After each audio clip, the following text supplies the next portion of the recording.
Je n'ai jamais été du genre à me mêler de la vie des autres, encore moins de ceux qui partagent le même palier que moi.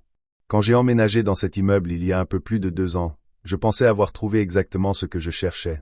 Un endroit calme, presque trop, où je pourrais enfin me concentrer sur mon travail freelance sans être dérangé par les sirènes de la ville, les klaxons, ou les voisins trop curieux. Mais à peine avais-je posé mes cartons que j'ai réalisé qu'il existait une exception à cette tranquillité apparente. Mon voisin de droite, un homme au visage terne, aux traits fatigués, qui semblait toujours à 2 doigts de l'explosion. Il s'appelait Monsieur Dorian Lemaître, mais tout le monde dans le bâtiment l'appelait simplement le voisin qui se plaint de tout. C'était presque une légende locale. Depuis mon tout premier jour, il m'avait accueilli non pas avec un sourire, mais avec une remarque sèche sur le bruit de mes pas dans le couloir. Vous pourriez marcher un peu plus doucement. Les murs sont très fins ici. J'avais hoché la tête, embarrassé, pensant naïvement qu'il avait peut-être juste passé une mauvaise journée. Mais au fil des semaines, j'ai compris que ce n'était pas un épisode isolé. C'était sa personnalité. Il se plaignait de tout.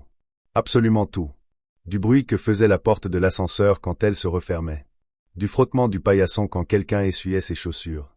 De l'odeur des plats que certains cuisinaient le soir. De la lumière de secours dans le couloir qui, selon lui, émettait une vibration. Même le silence semblait l'agacer. Ce qui était étrange, c'est qu'il ne criait jamais. Il parlait toujours à voix basse, presque murmuré, comme si quelqu'un pouvait surprendre ses mots et les retourner contre lui. Il avait cette manière de s'approcher un peu trop près pour exprimer une remarque, comme s'il voulait être sûr que personne d'autre ne l'entende. Et ses yeux, pâles et presque translucides, ne semblaient jamais vraiment vous regarder. Ils passaient à travers vous, ou autour de vous, comme s'il s'assurait que personne ne se tenait derrière. J'étais frustré, bien sûr, mais aussi intrigué. Quelqu'un qui se plaint à ce point-là n'est pas simplement difficile. Il y a autre chose. Une raison. Une fissure. Un traumatisme. Une peur. Et même si je n'en parlais jamais, au fond de moi, je voulais comprendre. Mais je n'étais pas prêt. Pas du tout. Le premier vrai événement qui m'a mis la puce à l'oreille est arrivé un soir de novembre. Je travaillais tard et j'avais laissé une playlist tourner en fond sonore. Rien de fort, juste un peu d'ambiance pour rendre la rédaction moins monotone. Il était un peu plus de minuit quand on a frappé à ma porte. Pas un coup sec et autoritaire, mais 3 petits coups nerveux, espacés, comme quelqu'un qui hésite à déranger mais qui se force à le faire. Quand j'ai ouvert, il était là, son éternelle mine défaite, et un sweat trop large sur les épaules. Il a chuchoté presque sans ouvrir la bouche. Le son de la musique, ça résonne chez moi. J'ai immédiatement baissé le volume, m'excusant encore une fois. Mais alors qu'il faisait demi-tour, j'ai remarqué quelque chose que je n'aurais pas dû voir. La porte de son appartement était grande ouverte, et derrière lui, il faisait totalement noir. Pas juste sombre. Noir comme si toutes les lumières étaient éteintes et que les fenêtres étaient recouvertes. Je crois avoir distingué des draps épinglés sur les murs, mais c'était trop rapide, trop flou. Il s'est précipité pour refermer la porte avant que je puisse en voir davantage. Et ce détail m'a hanté toute la nuit. Une semaine plus tard, j'ai commencé à remarquer d'autres choses. Chaque fois que je passais devant chez lui, même en plein jour, il n'y avait aucun bruit venant de l'intérieur. Aucun pas, aucun meuble déplacé, aucune télévision, rien. Comme si l'appartement était vide. Et pourtant, il était toujours là. Toujours prêt à faire une remarque dès qu'un voisin montait ou descendait l'escalier. Toujours en train de glisser dans sa boîte aux lettres des enveloppes fermées à clé, oui, fermées avec un petit cadenas, comme si le courrier pouvait être volé ou ouvert par erreur. Et puis, il y avait ce bruit. Non, plutôt l'absence de bruit. Je n'avais jamais entendu quelqu'un vivre aussi discrètement. Pas même sa respiration à travers les murs. C'était comme si sa présence se réduisait au strict minimum, se plaindre et disparaître dans son silence opaque. Je commençais à me poser des questions. Mais tout a basculé le jour où j'ai reçu une lettre. Une enveloppe glissée sous ma porte. Blanche, sans nom, sans timbre. À l'intérieur, une courte note écrite d'une écriture serrée et tremblante. Ne faites plus de bruit après 22 heures. Il écoute. Rien d'autre. J'ai d'abord cru à une mauvaise blague. Mais l'écriture, c'était clairement la sienne. Je l'avais vue sur d'autres notes qu'il laissait à la régie de l'immeuble. Cette signature nerveuse, anguleuse, comme écrite à la hâte par quelqu'un dont la main tremblait. Je voulais comprendre. Je voulais savoir ce qu'il voulait dire par il. Le propriétaire? Un voisin encore plus maniaque du silence? Un animal, un enfant, un ami malade? Cela n'avait aucun sens. Mais je ne pouvais pas ignorer cette phrase, surtout sur le ton dont elle était écrite. Le soir même, j'ai pris une décision stupide. J'allais écouter ce qui se passait chez lui. Juste par curiosité, juste pour voir si j'entendais quelque chose. Je me suis assis dans mon salon, j'ai éteint toutes les lumières, et j'ai attendu. Les murs étaient fins, après tout. Je me suis concentré. Rien, pendant au moins 2 heures. Jusqu'à ce que quelque chose change. Un léger frottement. Comme un tissu qui glisse. Puis un autre son, encore plus discret. Un souffle. Un souffle qui n'était pas celui d'un adulte. Un souffle irrégulier, bref, comme une respiration retenue. Puis un autre bruit, un tapotement. Régulier. Rythmé. Comme si quelqu'un touchait doucement un mur, encore et encore, avec la pointe d'un doigt. Je me suis figé. La lettre revint en mémoire. Il écoute. Ce n'était pas une métaphore. Ce n'était pas une exagération. Quelque chose, ou quelqu'un, dans cet appartement, écoutait vraiment. J'ai mal dormi cette nuit-là, et les suivantes encore moins. Chaque bruit de l'immeuble me rendait hyper vigilant. Chaque grincement me donnait l'impression que quelque chose se rapprochait. Et surtout, je ne savais pas si le vrai danger venait du voisin, ou de ce qu'il essayait de contenir derrière ses murs. Les choses ont empiré quand j'ai commencé à entendre des bruits même en journée. Pas tous les jours, mais parfois. Des chuchotements si faibles que je doutais de leur réalité. Des bruits de pas qui semblaient trop légers pour appartenir à un adulte. Et surtout, ces tapotements. Le même rythme. Toujours 3 petits tapes espacés. Le pire est arrivé un matin où, en quittant mon appartement, j'ai remarqué une trace sur sa porte. 3 petites marques. Alignées. Comme laissées par des doigts. Mais trop petites pour être celles d'un adulte. Je crois que ce jour-là, j'ai compris une chose essentielle. Ce n'était pas un homme qui avait peur des bruits. C'était un homme qui essayait de ne pas en faire. Pour ne pas attirer l'attention de ceux qui vivaient avec lui. Et à partir de là, j'ai compris que ce n'était pas seulement un voisin pénible. C'était un homme piégé. Les jours suivants, je ne pouvais plus passer devant l'appartement de Dorian sans sentir mes muscles se tendre, comme si mon corps savait avant moi que quelque chose n'allait pas. La trace sur sa porte, ces 3 marques minuscules, attiraient mon regard chaque fois que je descendais l'escalier ou que je rentrais du travail.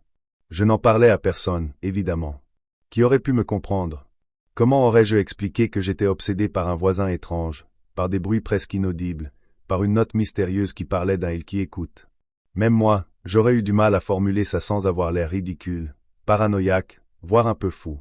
Pourtant, je savais que quelque chose se passait dans cet appartement. Quelque chose que personne d'autre ne remarquait. Les autres voisins semblaient vivre leur vie normalement, traîner des sacs de courses, discuter dans les escaliers, rire en sortant de l'ascenseur. Et pendant ce temps, moi, j'avais l'impression de marcher au-dessus d'un secret profondément enfoui. Le jeudi de cette semaine-là, j'ai eu un déclic, ou plutôt, quelque chose m'a forcé à l'avoir. J'étais en train de rentrer chez moi quand j'ai entendu un bruit très inhabituel venant de l'appartement de Dorian. Ce n'était pas un souffle, pas un tapotement, pas un frottement. C'était un murmure, très rapide, comme quelqu'un qui récite une suite de mots sans reprendre son souffle. Je me suis immobilisé, la main encore sur la poignée de ma porte. Le murmure continuait, et j'ai compris que ce n'était pas une conversation, c'était une sorte de litanie, une suite de mots indistincts, comme une prière chuchotée au mauvais endroit. Mon sang s'est glacé. Je n'aurais jamais dû écouter, mais j'étais incapable de bouger. Et soudain, comme si quelqu'un avait mis fin au rituel, le silence est revenu. Brutal. Sans transition. J'ai attendu quelques secondes avant de rentrer chez moi. Une fois la porte fermée, j'ai collé mon dos contre le bois, comme si ça pouvait servir de protection. C'était ridicule, mais je ne pouvais pas m'en empêcher. Et puis, quelque chose a attiré mon attention, un très faible rayon de lumière, qui passait sous la porte de Dorian. Je ne l'avais jamais vu allumer, jamais vu une trace de vie normale chez lui, et pourtant, à cet instant, il y avait une lumière. Une lumière oscillante, comme celle d'une bougie ou d'une lampe très faible. Et c'est là que j'ai pris la décision qui allait tout faire basculer. Je suis allé m'accroupir devant sa porte. Je me suis approché sur la pointe des pieds, comme un voleur, même si je n'avais aucune intention de voler quoi que ce soit. C'était juste la peur que quelque chose me remarque. Je me suis accroupi devant la minuscule ouverture sous la porte, cette fente de quelques millimètres, et j'ai collé mon œil. Je ne voyais pas grand-chose, juste un morceau du sol de son entrée, à moitié éclairé. Mais ce que j'ai vu a suffi pour faire tambouriner mon cœur si fort que j'avais peur qu'il l'entende de l'autre côté. Le sol était recouvert de papier. Des dizaines, peut-être des centaines de feuilles, toutes posées côte à côte, serrées, comme si chaque centimètre devait être couvert. Et sur chaque feuille, je pouvais distinguer des mots écrits compulsivement, formant des spirales, des cercles, des lignes serrées. Impossible de lire en entier, mais je pouvais deviner des fragments. Écoute, ne pas bouger, ne pas faire de bruit. Il vient quand? Je n'ai pas eu le temps de lire la suite, une ombre est passée. Une ombre petite. Beaucoup trop petite pour être celle de Dorian. Je me suis redressé d'un coup, la respiration coupée. J'ai reculé sans faire attention où j'allais, j'ai heurté ma propre porte, et dans un réflexe absurde, j'ai tourné la poignée pour me réfugier chez moi. J'ai fermé, verrouillé, et je suis resté immobile au milieu de mon salon, le cœur battant tellement fort que j'avais l'impression qu'il résonnait dans tout l'appartement. Je n'ai plus osé approcher sa porte pendant plusieurs jours. Mais le suspense n'a fait que grandir. Parce que dès le lendemain matin, en sortant pour aller acheter du pain, j'ai trouvé quelque chose glissé sous ma propre porte. Une feuille. Froissée. Avec quelques mots, écrits à la hâte. Il s'est réveillé. La panique m'a envahi. Je suis resté immobile, la feuille en main, incapable de comprendre comment j'étais mêlé à tout ça. Qu'est-ce que Dorian voulait que je fasse avec cette information? Que je m'enfuis? Que je l'aide? Comment? Je ne connaissais même pas exactement ceux qui vivaient dans son appartement. Mais une chose était sûre, il pensait que j'étais ciblé. Qu'il fallait me prévenir. Et si il était vraiment une menace, je n'étais pas seulement témoin, j'étais impliqué. Ce jour-là, en rentrant après mes courses, j'ai décidé de faire un test. Juste pour voir. Juste pour confirmer que je n'étais pas fou. J'ai fait exprès de laisser tomber mes clés au sol dans le couloir, un bruit net, sec, impossible à ignorer dans un immeuble aussi calme. Et j'ai attendu. Rien pendant 5 secondes, 10 secondes. Puis, soudain, le tapotement. 3 petits tapes. Le même rythme que toujours. Mais cette fois, ce n'était pas discret. Ce n'était pas hésitant. C'était clair. Proche. Comme si quelqu'un tapait juste derrière la porte. Ou pire, comme s'il tapait sur le mur même, au niveau de mon appartement. J'ai reculé, terrifié. Et comme pour confirmer mes craintes, la porte de Dorian s'est ouverte brusquement. Il était là, les yeux écarquillés, la peau tellement pâle qu'on distinguait les veines sur ses tempes. Mais ce qui m'a le plus choqué, ce n'était pas sa fatigue habituelle, c'était l'expression de terreur totale sur son visage, quelque chose que je n'avais jamais vu chez un adulte. Il m'a fixé sans cligner des yeux et a murmuré. « Pourquoi tu as fait du bruit? Pourquoi tu le réveilles ?» Je n'ai pas eu le temps de répondre. Il a saisi mon bras et m'a tiré dans mon appartement. J'ai à peine eu le temps de fermer la porte derrière nous qu'il avait déjà poussé mon canapé contre elle, comme si nous étions poursuivis. Ses mains tremblaient tellement qu'il pouvait à peine tenir debout. Il avait l'air d'un homme au bord de l'effondrement. Et pourtant, dans ses yeux, il y avait quelque chose de plus précis, de plus brûlant que la peur, la certitude. La certitude que ce qu'il fuyait existait réellement. Il s'est tourné vers moi, sa voix un souffle. « Tu dois m'écouter. Tu ne comprends pas. Tu crois que je suis fou. Mais ce n'est pas moi le problème. Ce n'est pas moi qui te veux du mal. C'est toi lui. » J'ai voulu poser une question, mais sa main s'est levée brusquement pour m'interrompre. « Tu dois savoir quelque chose, il ne sort jamais le jour. Et tant que personne ne fait de bruit, il reste dans sa pièce. Mais si tu fais un son trop fort... » Il a fermé les yeux. Il vient voir. Et il n'aime pas voir. Je suis resté silencieux, incapable de formuler la moindre réaction. Mon appartement me semblait soudain minuscule, insuffisant pour nous protéger de quoi que ce soit. Et avant que je puisse dire un mot, un bruit est monté du couloir.